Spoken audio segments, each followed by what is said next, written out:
Okay. ఇప్పుడున్న దేవుళ్ళు అందరిలో మీకు నచ్చిన దేవుడు అంటే ఎవరు పవర్ఫుల్ అంటారండి? దానికి నా టెస్ట్ ఏంటంటే, ఇప్పుడు మనుషులు అందరికన్నా క్వాలిటీ లైఫ్ ఎవరికి ఉంది? అమెరికాలో ఉంది.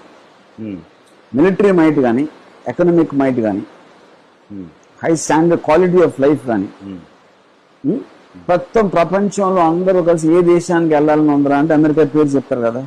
అప్పుడు అమెరికన్స్ నమ్మే దేవుడు బెస్ట్ దేవుడు అని నాకు ఫీల్ ఆ లెక్కలో. హిందువులు క్రిస్టియన్స్ అవుతారు, ముస్లిమ్స్ అవుతారు. వాళ్ళు ఎప్పుడు హిందువులు అవరు. నేను ఎప్పుడు వెళ్ళా క్రిస్టియన్ హిందూ మతం తీసుకుంటాం కానీ ముస్లిం హిందూ మతం తీసుకుంటాం. మీరు ఏమన్నారు ఎప్పుడైనా? ఎందుకంటారు? ఎందుకు జరుగుతుంది?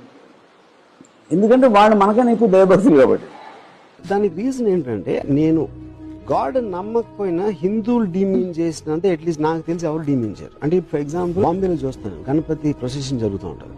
వాళ్ళు ఐటమ్ సాంగ్స్ పెట్టేసి తాగేసి గంతులేసి డాన్స్ చేసేసి వర్షం వస్తే ఆ విగ్రహాన్ని వదిలేసి పరిగెత్తేస్తారు. నాకు తెలిసి ఏ మతంలో కూడా గాడ్స్ అంత మిస్ట్రీట్ చేయరు. ఓకే, కానీ అది ఏదో ట్రెడిషనల్ లో వచ్చి వాళ్ళు చేశారు. అదంటే వేరే talk about any other religion, Islam లేకపోతే క్రిస్టియానిటీ, అలాంటివి ఉండవు. సో మాట్లాడటానికి నాకు ఫస్ట్ హ్యాండ్ ఇన్ఫర్మేషన్, నేను వాళ్ళ మధ్యలో ఉన్నాను కాబట్టి దాని గురించి ఎక్కువ మాట్లాడచ్చు.